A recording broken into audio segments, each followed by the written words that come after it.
नमस्कार दोस्तों, मैं हूं लोकेंद्र मिश्रा और आप सबका स्वागत है आज के इस क्लास में। हिंदी लिटरेचर ऑप्शनल के लिए हम लोग पढ़ाई कर रहे हैं और इस सीरीज में आज जो वीडियो है इसमें हम देखने वाले हैं विद्यापति के बारे में। आदिकाल ही अभी चल रहा है हमारे सिलेबस में।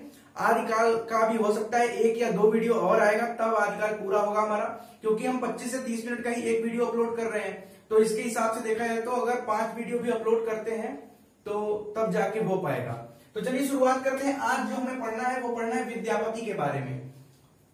आदिकाल में इसके पहले वाले क्लास में हमने अमीर खुसरो के बारे में पढ़ा। प्रारंभिक खड़ी बोली जो है हिंदी में, उसका विकास शुरू हुआ था किसके चलते? तो वो विकास जो है हिंदी की खड़ी बोली का वो शुरू होता है अमीर खुसरो से। वैसे ही मैथिली भाषा जो है उसका आरंभिक स्वरूप जो है वो देखने को हमें मिलता है विद्यापति के काव्यों में। विद्यापति सिर्फ मैथिली भाषा के कवि नहीं है, बल्कि उन्होंने संस्कृत में भी रचना की है, संस्कृत के साथ साथ उन्होंने हिंदी में भी रचना की है और मैथिली में भी रचना की है। अब हम इसी में डिस्कस करने वाले हैं आज विद्यापति के बारे में। तो सबसे पहली बात जो आती है, विद्यापति मिथिला से थे। मिथिला का जो नाम आप लोगों ने पहले भी सुना होगा, बिहार के क्षेत्र में पड़ता है, बिहार में पड़ता है और ये बहुत ही ऐतिहासिक जगह है। प्राचीन काल से ही, महाभारत और रामायण के काल से ही मिथिला के बारे में हम सुनते आ रहे हैं। तो मिथिला से संबंधित है ये और 14वीं से 15वीं शताब्दी, अगर ज्यादा स्पेसिफिकली देखें तो 1370 से लेके 1450 के आसपास ऐसा कुछ माना जाता है। एग्जैक्ट मुझे ये वाला डेट याद नहीं है, लेकिन हाँ 14वीं शताब्दी के आधा और 15वीं शताब्दी का पूर्वार्ध, इसमें इनका जन्म होता है। इनकी पूरी समय काल थी ये। आप देखिए पूरा इनका समय काल था ये। इनकी जो रचना है वो मैथिली भाषा में है।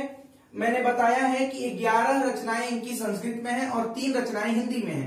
हिंदी में भी अवहट्ट में कुछ रचनाएं हैं और एक रचना जो पदावली है उसको हम मैथिली भाषा की रचना मानते हैं, मैथिली भाषा का ग्रंथ मानते हैं। तो आइए डिस्कस करते हैं आज हम विद्यापति के बारे में कुछ चीजें। देखिए इनकी जो 3 हिंदी की रचनाएं हैं उसमें कीर्तिलता है, कीर्ति पताका है और पदावली है। हिंदी से इसको हम मैथिली लिख सकते हैं क्योंकि मैथिली एक अलग ऑफिशियल लैंग्वेज है, आप सबको पता है मैथिली भाषा। तो कीर्तिलता, कीर्ति पताका और पदावली, ये शुरुआत से ही इनका जो पूरा टाइम पीरियड रहा है, ये किसी न किसी राज दरबार में रहे हैं। तो पहले शुरुआत में कीर्ति सिंह के दरबार में थे और बाद में शिव सिंह के दरबार में थे। जब ये कीर्ति सिंह के दरबार में थे तो इन्होंने जो 2 पुस्तकें लिखी हैं वो है कीर्तिलता और कीर्ति पताका। नाम से क्लियर है, कीर्ति शब्द दोनों में आ रहा है। जब ये राजा कीर्ति सिंह के दरबार में थे तब के ये ग्रंथ है इनके। बात करें कीर्तिलता की, तो कीर्तिलता जो है वो एक प्रबंध काव्य है। अब प्रबंध काव्य का बात आ ही गया है, प्रबंध काव्य की बात आ ही गई है, तो कुछ बातें समझ लेते हैं। प्रबंध काव्य जनरली 2 प्रकार के होते हैं, एक होता है खंड काव्य और दूसरा होता है महाकाव्य। ठीक है। प्रबंध काव्य में किसी व्यक्ति के जीवन चरित्र के बारे में हम चर्चा करते हैं। किसी व्यक्ति के जीवन के या तो कुछ अंशों के बारे में बात कर लें या फिर उसके पूरे जीवन काल की बात कर लें, तो ये हम करते हैं खंड काव्य में। ठीक है, सॉरी, प्रबंध काव्य में। अब इसमें खंड काव्य क्या है और महाकाव्य क्या है? तो खंड काव्य का मतलब होता है यदि किसी व्यक्ति के ऊपर कोई प्रबंध काव्य लिखा गया है और उसमें उस व्यक्ति के जीवन काल की कुछ अंश के बारे में ही लिखा गया है तो उसे हम कहेंगे खंड काव्य। और महाकाव्य का मतलब हो जाएगा जिसमें किसी व्यक्ति के संपूर्ण जीवन चरित्र के बारे में उल्लेख किया गया हो। हिंदी में खंड काव्य और महाकाव्य हमें पढ़ना भी है हमारे सिलेबस में। जब हम प्रबंध काव्यों के बारे में पढ़ेंगे तो खंड काव्य और महाकाव्य के बारे में डिटेल में हम डिस्कस करने वाले हैं। अब हम बात करें कीर्तिलता की, तो चूंकि ये कीर्ति सिंह के दरबारी कवि थे तो कीर्ति सिंह की प्रशस्ति में लिखा गया था, कीर्ति सिंह के प्रशंसा में लिखा गया था। ये जो रचना, ये जो ग्रंथ है, ये कीर्तिलता कीर्ति सिंह की प्रशस्ति में लिखी गई रचना है। नेक्स्ट जो पॉइंट आता है वो है दरबारी परंपरा का ग्रंथ। चूंकि ये उस वक्त दरबार में थे, दरबारी कवि थे, तो दरबार में रहते समय आप जो भी ग्रंथ लिखेंगे अपने राजा जिसने आपको आश्रय दिया है उसकी प्रशंसा, उसकी प्रशस्ति में ही आप ग्रंथ की रचना करेंगे ताकि वो खुश रहे और आपको पैसा, रुपया, दान, दक्षिणा जो भी है वो देता रहे। तो खैर दरबारी परंपरा का ग्रंथ है। चूंकि दरबारी परंपरा का ग्रंथ है तो दरबारी ग्रंथों में जो जो विशेषताएं होती हैं वो सारी विशेषताएं आपको कीर्तिलता में देखने को मिल जाएंगी। नेक्स्ट बात आता है ऐतिहासिकता का। तो देखिए जब हम अभी इसके अगले वीडियो में रासो साहित्य पढ़ेंगे तो रासो साहित्य में हमें पता चलेगा कि रासो काव्यों की ऐतिहासिकता के बारे में एक प्रश्न आता है कि वो ऐतिहासिक है या नहीं, उनमें जो बातें लिखी गई हैं वो सच है या नहीं सच है, और सच है तो किस हद तक सच है। वही बात जब कीर्तिलता की आती है तो कीर्तिलता की ऐतिहासिकता या प्रामाणिकता पर कम संदेह किया जाता है, क्योंकि उस समय के बारे में जिस ऐतिहासिक तथ्यों के बारे में विद्यापति ने लिखा है वो सारे इतिहास से प्रमाणित तथ्य हैं। ठीक है, नेक्स्ट इसमें एक पॉइंट आता है कि इसमें इन्होंने जौनपुर का वर्णन किया है। ठीक है, जौनपुर का इन्होंने वर्णन किया है, और जौनपुर का वर्णन करते समय गोमती नदी के बारे में इन्होंने कुछ भी नहीं लिखा है। तो एक देखने को मिलता है कि एक पॉइंट जो छूट गया होगा विद्यापति से वो ये है कि जौनपुर किस नदी के किनारे बसा है, आप लोग जीएस में पढ़ते होंगे, तो उसका आंसर है गोमती नदी। यहां पर इन्होंने जौनपुर का तो वर्णन किया है मगर गोमती नदी का कहीं भी इन्होंने कोई वर्णन नहीं किया है। चलिए आगे बढ़ते हैं। अब भाषा की बात करें कि विद्यापति के इस कीर्तिलता की भाषा क्या है, तो देखिए कीर्तिलता जो है वो अवहट्ट में लिखी गई है। अवहट्ट अपभ्रंश अवहट्ट के बारे में हमने पढ़ा था। अब यदि पूछ दे कि कीर्तिलता की भाषा पर प्रकाश डालिए, टिप्पणी करिए, तो आप लिख सकते हैं कि चूंकि ये अवहट्ट का ग्रंथ है इसलिए अवहट्ट की सारी विशेषताएं इसमें आ जाएंगी। कुछ मैंने पॉइंट यहाँ लिखे भी हैं वो मैं आपको बता देता हूं, जैसे कि स्वतंत्र परसर्गों का प्रयोग किया गया था, जैसे का के की का प्रचुर मात्रा में प्रयोग किया गया है। इसके अलावा मैथिली भाषा के कुछ लक्षण भी इसमें दिखाई देते हैं। हालांकि कीर्तिलता अवहट्ट में लिखी गई है फिर भी मैथिली भाषा के शब्द, मैथिली भाषा की कुछ प्रवृत्तियां इनके इस काव्य में देखने को मिलती हैं। आगे बढ़ते हैं। सर्वनाम, सर्वनाम का प्रयोग जो है वो भी अवहट्ट के अनुसार हुआ है। अवहट्ट में जिस प्रकार के सर्वनाम के शब्दों का प्रयोग होता था वैसा ही है। इसमें ओ, ओहु, आही आदि जो शब्द हैं इनका प्रयोग किया गया है सर्वनाम की दृष्टि से। आगे बढ़ते हैं। अब हम चर्चा करते हैं पदावली के बारे में। बाल इतना बढ़ गया है लॉकडाउन के चलते, अब इसको बस लॉकडाउन खत्म होगा सबसे पहला काम है बाल कटाना। पदावली के बारे में चर्चा करते हैं। पदावली जो है वो कृष्ण भक्ति से संबंधित काव्य है। अब कृष्ण भक्ति से संबंधित काव्य है, श्रृंगार से संबंधित काव्य है, इस पर भी विवाद चलता है। पदावली जो है इसकी भाषा क्या है, तो इसकी भाषा है मैथिली भाषा।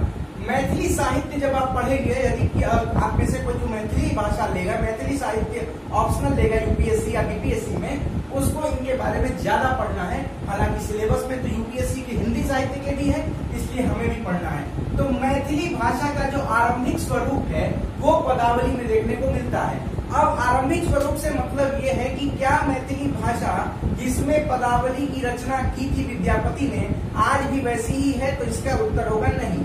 कोई भी भाषा समय के साथ साथ उसका मानकीकरण होता है, उसके शब्दकोशों में वृद्धि होती है, उस पे तरह तरह के ऐसे नियम लगाए जाते हैं ताकि वो भाषा अधिक से अधिक जगहों पर बोली जा सके और साथ ही साथ वो एक सार्वभौमिक भाषा बनने की कड़ी में शामिल हो। कम से कम वो भले बने या ना बने, परंतु ऐसा हो कि यदि कोई नया व्यक्ति भी पढ़े तो वो समझ सके। तो इस प्रकार से मैथिली भाषा का आरंभिक स्वरूप हमें देखने को मिलता है पदावली में। अब हम बात करते हैं पदावली में क्या है, तो पदावली को हम 3 भाग में बांट सकते हैं। पदावली की विशेषताओं को 3 भाग में बांटेंगे। पहला कि पदावली का पहला खंड जिसमें ईश्वर वंदना किया गया है, दूसरा है राधा और कृष्ण के प्रेम के बारे में चर्चा, और तीसरा अन्य विषय जो भी उसमें लिखे गए हैं। प्रमुख रूप से हमें ईश्वर वंदना और राधा कृष्ण का प्रेम। अब देखिए विद्यापति के संदर्भ में कुछ बातें ऐसी हैं जैसे कि कुछ लोग उन्हें शैव मानते हैं, कुछ लोग वैष्णव मानते हैं, कुछ लोग अन्य मानते हैं। तो अब इसमें भी एक तरह से क्लियरिटी नहीं है कि वो वैष्णव थे या शैव थे। फिर भी अधिकांश मत ये जाता है कि वो एक वैष्णव थे, वो एक शैव थे। अधिकांश मत है कि वो एक शैव थे। अब जो शैव होगा वो किसका भक्त होगा, तो शिव का भक्त होगा, शिव उसके इष्ट होंगे। यहाँ पर जब इन्होंने पदावली की शुरुआत किया है इन्होंने, तो वहां पे प्रारंभ में इन्होंने राधा कृष्ण दुर्गा गंगा सीता इत्यादि की, यहाँ पर सीता भी लिख लीजिए आप लोग, इनकी इन्होंने वंदना की है। शुरुआत में ये वंदना करते हैं, जैसे कि हमारे प्राचीन ग्रंथों में यदि हम देखें तो पहले मंगलाचरण होता है, तो वैसे ही यहाँ पर भी इन्होंने क्या किया है भाई, तो यहाँ पर इन्होंने स्तुति की है, प्रार्थना की है। उसके बाद जो सेकंड पार्ट आता है विद्यापति की इस पदावली का, वो है राधा और कृष्ण का प्रेम। राधा और कृष्ण का प्रेम इन्होंने जो दिखाया है, इसके चलते विवाद होता है कि एक प्रश्न जन्म लेता है, विवादित प्रश्न, जिसका उत्तर भी विवादित है और प्रश्न स्वयं में भी विवादित है कि विद्यापति मूलतः श्रृंगारी कवि थे या फिर भक्ति के कवि थे। इसके बारे में मैं अभी आपको लिखवाऊंगा। महान महान जो भी लोग हुए हैं उन लोगों ने क्या क्या अपने विचार दिए हैं, उन विचारों को भी हम लिखेंगे, आप नोट करिएगा, मैं देखकर उसको बोलूंगा। खैर, प्रेम की पराकाष्ठा के बारे में भी इन्होंने लिखा है कि प्रेम कभी खत्म नहीं हो सकता है। एक एग्जाम्पल है, सखी है पूछती अनुभव मोहे, जोई विपरीत जोई पीड़ित अनुराग बखानते, तिले तिले नूतन होए, जन्म अवधि भर रूप निहारल नयन न तिरुपति भेल। जन्म अवधि भर रूप निहारल नयन न तिरुपति भेल, यानी कि पूरी जन्म तक, जन्म से लेकर मृत्यु तक यदि मैं रूप निहारती रहूं अपने प्रिय का, तब भी मेरे नयनों को तृप्ति नहीं मिलेगी। मतलब बस देखते जाना है, ठीक है। तुझे देखा तो ये जाना समझ नहीं, यहाँ देखना, ये कंटिन्यूअस देखना है। कंटिन्यूअस देखने के बाद भी इनके नैनों को तृप्ति नहीं मिलती है। किसकी? तो भाई नायिका के नैनों की। तो ये है विद्यापति का प्रेम। विद्यापति प्रेम को इस रूप में देखते हैं और इस प्रकार वर्णन करते हैं कि प्रेम कभी भी खत्म होने वाली चीज नहीं है, ये सार्वभौमिक है, ठीक है। आगे बढ़ते हैं, एक विवाद पर चर्चा कर लें। विवाद ये है कि भक्ति कवि है या फिर ये श्रृंगारी कवि है। अब देखिए, चूंकि इन्होंने पदावली में, हम अभी डिस्कस करेंगे पदावली, सिर्फ यही डिस्कस, इतना ही डिस्कस नहीं किया हमने। अभी हम देखेंगे कि पदावली में कृष्ण को किस रूप में देखते हैं विद्यापति, राधा को किस रूप में देखते हैं विद्यापति। उससे पहले एक विवादित प्रश्न है, उसके बारे में चर्चा करें। प्रश्न ये है, विवाद ये है, मतभेद ये है लोगों के बीच में, लोगों मतलब साहित्यकारों के बीच में, कि वास्तव में विद्यापति जो हैं ये श्रृंगारी कवि हैं या भक्ति के कवि हैं।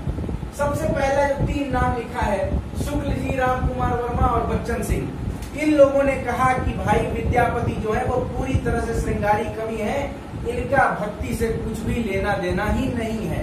इसके बारे में इन्होंने तर्क दिया। तर्क ये दिया कि यदि ये श्रृंगारी कवि नहीं है तो इन्होंने सिर्फ और सिर्फ संयोग वाले प्रेम का ही वर्णन क्यों किया है। हालांकि श्रृंगार के 2 पार्ट हैं, श्रृंगार के 2 पार्ट हैं, संयोग और वियोग, लेकिन यहाँ पर इन्होंने कृष्ण के संयोग के बारे में ज्यादा चर्चा की है, कृष्ण और राधा के मिलन के बारे में चर्चा की है। तो मिलन के बारे में जो चर्चा कर रहा है, क्या वो भक्ति का कवि हो सकता है? नहीं, भक्ति का कवि होने का मतलब है कि भक्ति भावना है, वो भगवान मान के पूजा करे, ऐसा तो उसने किया नहीं। नेक्स्ट है कि यदि ये शैव थे तो विष्णु की भक्ति क्यों करेंगे भाई। एक कोई इंसान जो शिव का आराधना करता हो, शिव की आराधना करता हो, जिसके इष्ट शिव हो, वो विष्णु के बारे में क्यों लिखेगा। इसका मतलब है कि ये विष्णु की भक्ति तो नहीं करेगा क्योंकि शिव की भक्ति करता है। हालांकि इस पर भी विवाद है कि ये शैव थे कि वैष्णव थे। अब कुछ विचार है वो मैं आप लोगों को नोट कराता हूँ, वो विचार आप नोट करिए। इसी हेडिंग के अंतर्गत आपको लिखना है, मैं आपको बताता हूँ। चलिए एक एक करके लिखिएगा। श्रृंगारी कवि हैं ये, इसके बारे में कौन लोगों ने कहा? शुक्ल जी ने कहा, राम कुमार वर्मा ने कहा और डॉक्टर बच्चन सिंह ने कहा। चलिए अब आपको मैं बताता हूँ, आपको नोट करना है कि विद्यापति, हेडिंग ये होगा, हेडिंग यही होगा कि विवाद क्या है, ये श्रृंगारी कवि हैं या भक्ति कवि हैं। इसमें आप लिखिएगा डॉक्टर, लिखिए आचार्य रामचंद्र शुक्ल के विचार। पहले आचार्य रामचंद्र शुक्ल के विचार लिखिए।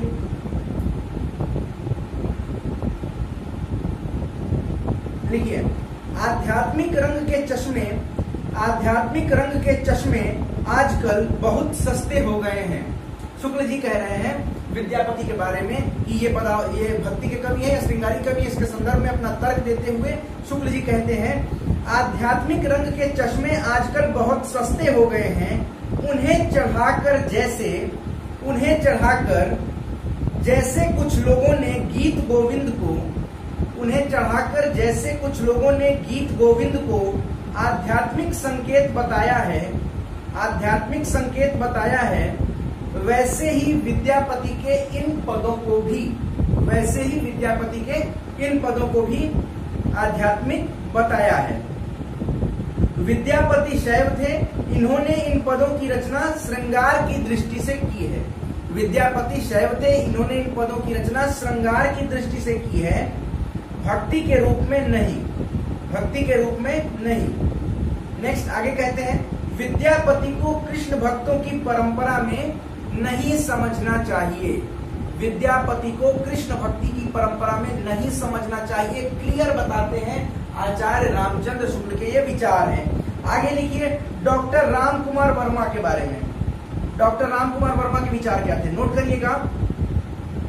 श्री कृष्ण व राधा संबंधी जो पद उन्होंने लिखे हैं, श्री कृष्ण व राधा संबंधी जो पद उन्होंने लिखे हैं, उनमें भक्ति न होकर वासना है। उनमें भक्ति न होकर वासना है। ये बात कैसे कहते हैं कि भक्ति न होकर वासना है? क्योंकि यहाँ पर राधा और कृष्ण के प्रेम की चर्चा हुई है, उनकी भक्ति की चर्चा नहीं हुई है। खैर, ये तो उन लोगों के विचार हुए जिन लोगों ने कहा कि श्रृंगारी कवि है। बात करते हैं उन लोगों की जिन्होंने कहा कि ये भक्ति के कवि भी हैं, ये भक्त कवि हैं। उदाहरण, इनके तर्क क्या थे? जिन लोगों ने ये कहा कि ये भक्त कवि, उनके तर्क, इन लोगों ने कहा संयोग प्रेम है, ये सिर्फ वासना से संबंधित है, अश्लीलता से भरा है, यहां तक कहा गया। तो जो लोग ये कहते हैं कि विद्यापति भक्त कवि हैं, वो कहते हैं कि विद्यापति अश्लील कैसे हो सकते हैं जबकि उनके पद मंदिरों में भजन के रूप में गाए जाते हैं। क्या कोई व्यक्ति, क्या कोई पुजारी या कोई भी जनसाधारण ऐसे पदों को मंदिर में गाएगा जो अश्लील हो? नहीं गाएगा। तो ये इनका तर्क है। दूसरा तर्क है कि सूरदास ने भी तो राधा और कृष्ण के संयोग का वर्णन किया है। सूरदास को आप भक्ति का कवि मान सकते हैं, फिर विद्यापति को भक्ति का कवि मानने में आपको दिक्कत क्या है? ये तर्क देते हैं जो लोग कहते हैं कि ये भक्त कवि हैं। चलिए खैर, ये दूसरा पक्ष था जिन लोगों ने कहा कि ये भक्ति के कवि हैं। इनके पास ये तर्क थे, इसके बारे में, इन तर्कों के बारे में इन लोगों ने कहा भी। अब हम इसका कंक्लूजन देखते हैं कि इस प्रश्न का कंक्लूजन क्या होगा कि वो भक्ति कवि है, श्रृंगार कवि है। तो इसका कंक्लूजन यही होगा। देखिए, अधिकतर लोग तो यही मानते हैं कि विद्यापति जो है वो एक श्रृंगारी कवि है।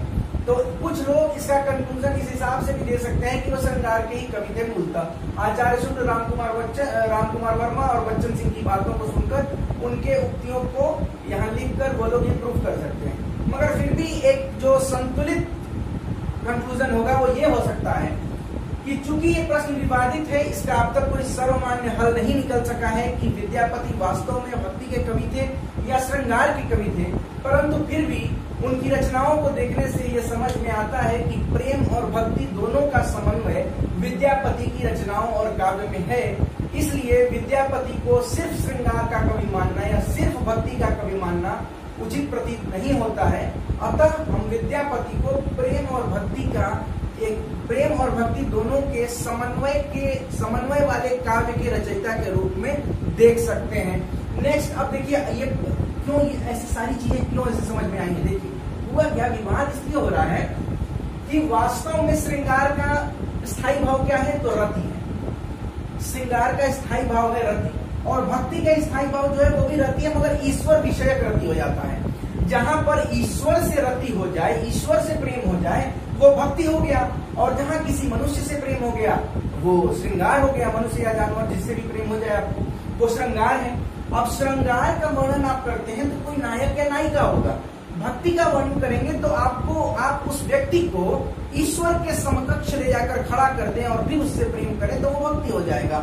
यहाँ पर ये प्रश्न इसलिए उठता है कि यहाँ पर उन्होंने श्रृंगार का वर्णन तो किया है। अब जो लोग कटाक्ष करते हैं, जो ये कहते हैं कि वो भक्ति के कवि हैं, वो ये कहते हैं कि वो ईश्वर की विषयक भक्ति है, इसलिए ऐसा हुआ।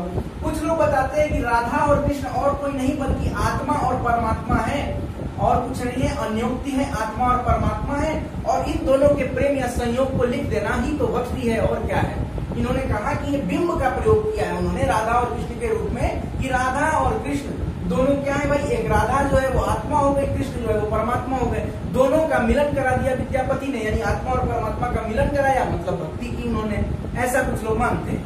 अब कुल मिलाकर आपका कंक्लूजन मैंने बता दिया। ये आज की क्लास में हमने विद्यापति के बारे में पढ़ा। विद्यापति से संबंधित कुछ प्रश्न हैं जो कि हम अगले क्लास में डिस्कस करेंगे। पहली चीज तो ये डिस्कस करना है कि पदावली में या फिर विद्यापति की दृष्टि में राम क्या है, कृष्ण क्या है, और साथ ही साथ राधा क्या है, इसके बारे में अगले वीडियो में हम चर्चा करेंगे। और साथ ही साथ अगले ही वीडियो में हम रासो साहित्य के बारे में भी चर्चा करने वाले हैं। उसके बाद एक लेक्चर आदिकाल पर और, जिसमें हम उसके सारे प्रवृत्तियों को एक साथ समझेंगे, जिसको हम ये कह सकते हैं कि चारों पांचों लेक्चर को मिलाकर एक निचोड़ क्या निकलता है ये हम देखेंगे उस क्लास में। यह वीडियो थोड़ा सा छोटा भी बना होगा, बहुत गर्मी भी आज ज्यादा है और बाल तो देख ही रहे हैं आप लोग कितना बढ़ चुका है। इसका तो एक ही उपाय है, बस लॉकडाउन समाप्त हो और लॉकडाउन समाप्त होने के साथ ही जाके बाल कटवाए जाए। खैर, मुझे विश्वास है कि आपको ये वीडियो पसंद आएगा।